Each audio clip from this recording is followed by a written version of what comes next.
By June of 1942, Erwin Rommel had been reading the British Army's mail for 9 months. Every night, a wireless intercept unit in the Libyan desert handed him decrypted American cables from Cairo, sometimes within 6 hours of transmission.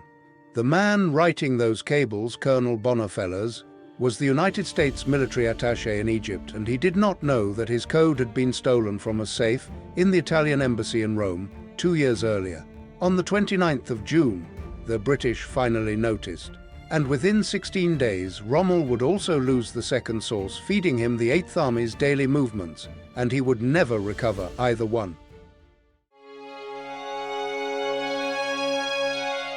The code in question was officially called U.S. War Department Military Intelligence Code No. 11, and it had been issued in 1939 for the use of American military attachés posted to embassies abroad. Inside the cryptographic community, it was known as the Black Code, after the color of its binding. The system worked by converting plain text into groups of 5 digits and then adding a periodically changing key on top of those digits. In 1939, this was modern practice, and the encryption itself was considered strong, but the entire system rested on one assumption. The code book itself had to remain in American hands. And in September of 1941, the code book left American hands. The man who took it was Loris Gherardi, an Italian employee at the United States Embassy in Rome who'd been working secretly for the Italian military intelligence service, the Servizio Informazioni Militare, for years. One night, Gherardi opened the safe of the American military attaché. The code book was carried to the headquarters of the Italian intelligence service, where the entire volume was photographed page by page using the document cameras that were standard equipment for intelligence work in that era. By morning, the book was back in the safe, and the Americans never knew it had been gone. The Italians then shared the photographs with their German partners at the WWWIIRAWFILES, the cipher bureau of the German Armed Forces High Command. And from December of 1941 onward, which was the same month the United States entered the war, every cable that the American military attaché in Cairo sent back to Washington was being read in Berlin in something close to real time.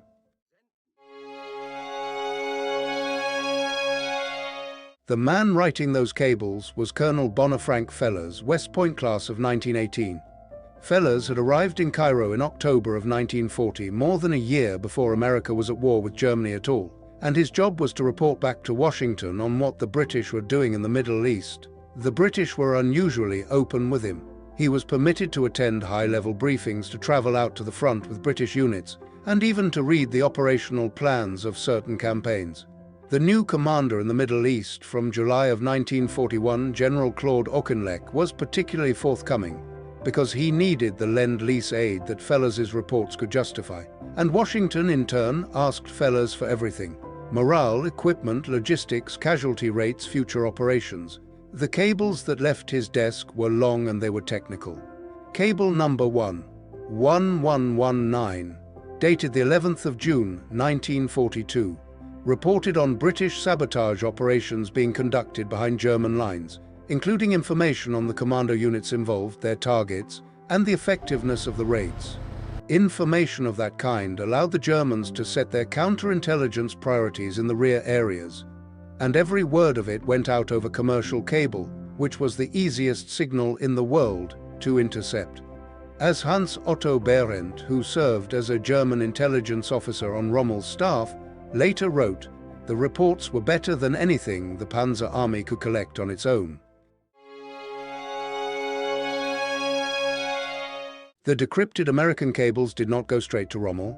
They were processed first by a unit called Nachrichtenfernverklärungskompanie 621, the Long-Range Signals Reconnaissance Company 621, which the Germans themselves often referred to simply as the Horch Company, the Listening Company.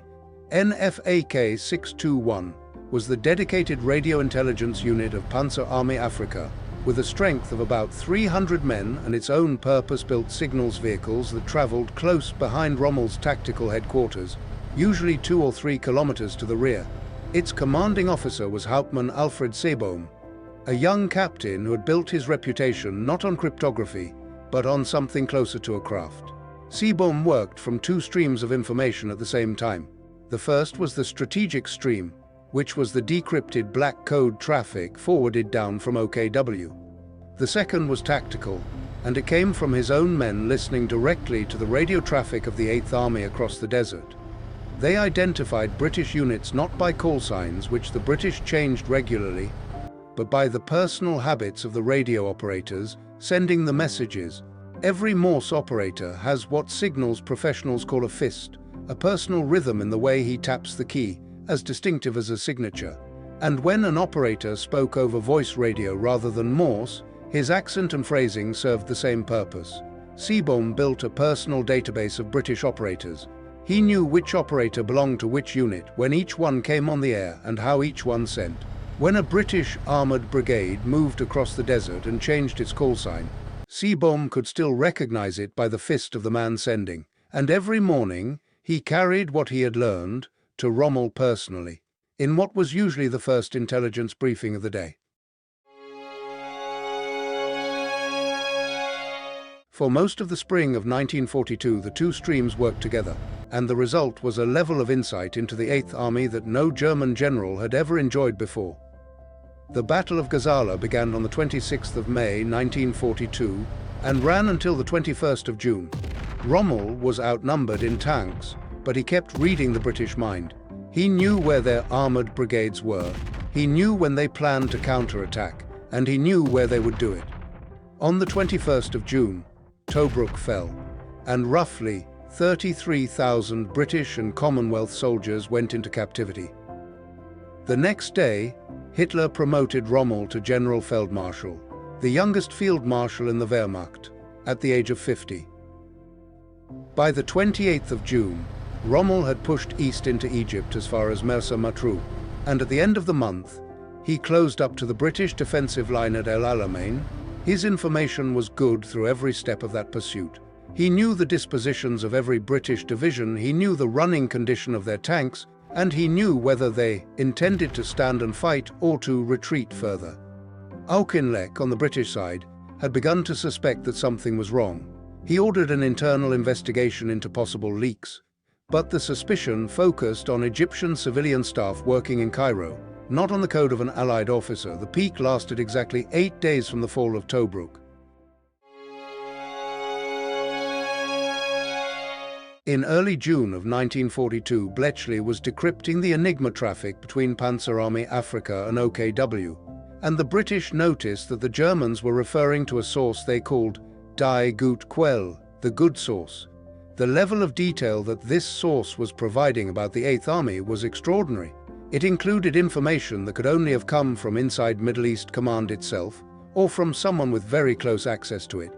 At about the same time, in the middle of June, a captured German officer in North Africa let slip during interrogation that the source was American diplomatic traffic.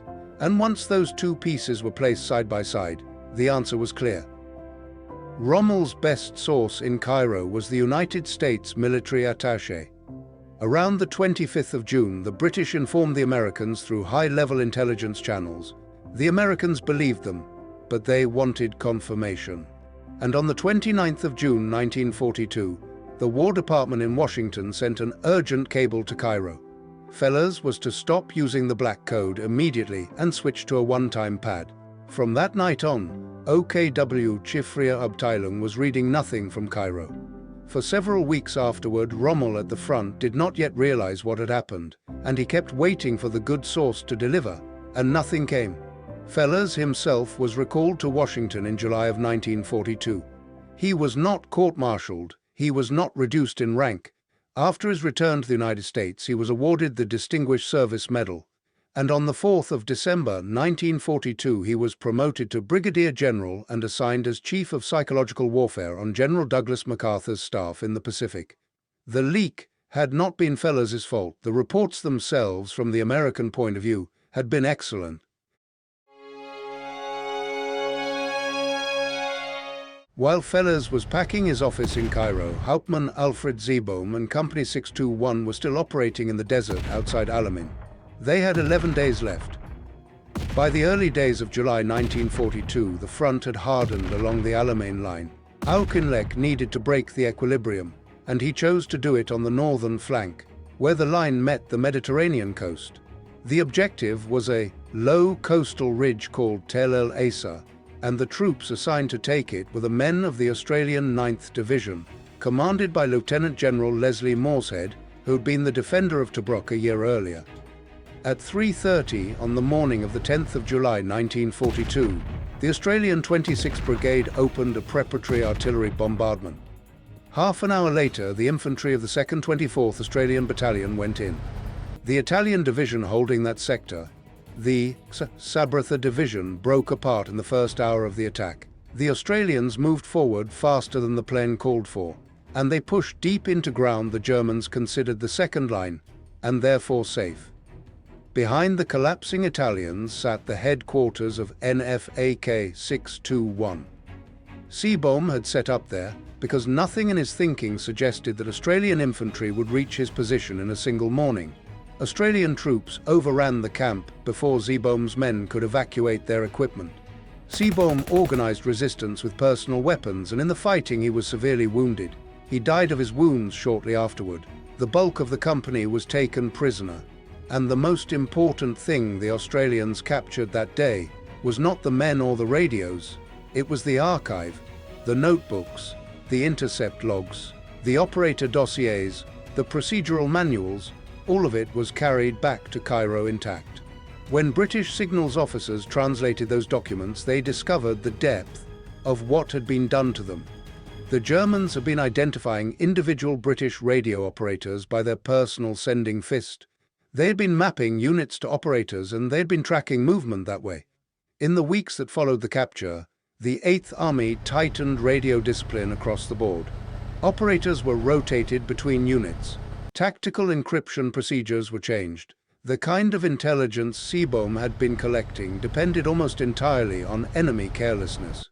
After Tell el Eisa, that carelessness ended.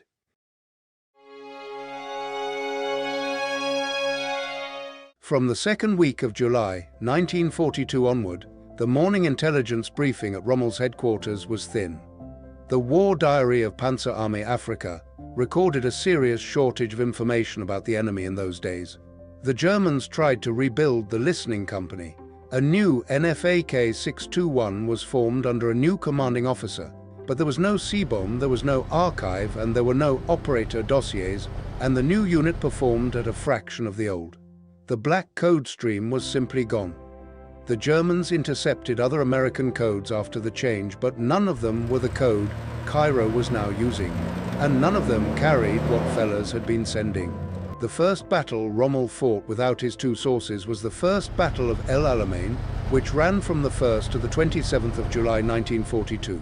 He attacked Auchinleck's line repeatedly, and not once did he strike where the British were weakest. His tank losses were heavy, the line did not break, and the battle ended in a stalemate. For Rommel, who was running on shrinking fuel and dwindling reinforcements, a stalemate was a defeat.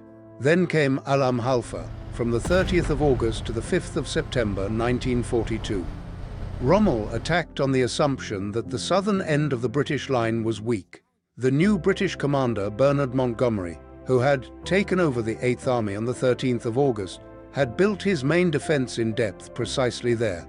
Rommel pushed into it, took heavy losses and pulled back. And finally, between the 23rd of October and the 4th of November 1942, came the Second Battle of El Alamein. Montgomery attacked, and his attack was preceded by a deception operation called Operation Bertram, which simulated a major buildup at the southern end of the line while the real blow was being prepared in the north. The deception used dummy tanks, a dummy fuel pipeline, and dummy supply dumps in the southern desert, all of it built to be photographed from the air. Rommel could not see through it. The battle ended in the decisive German defeat in North Africa. The deception worked because it was designed to fool German aerial reconnaissance, and aerial reconnaissance was now Rommel's primary source of operational intelligence.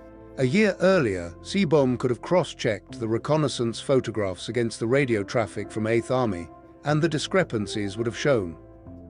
After the 10th of July 1942, Rommel had no second opinion to consult. The 8th Army that defeated him at the Second Battle of El Alamein was, in many respects, the same 8th Army he'd been beating in June. What had changed was that he could no longer read it.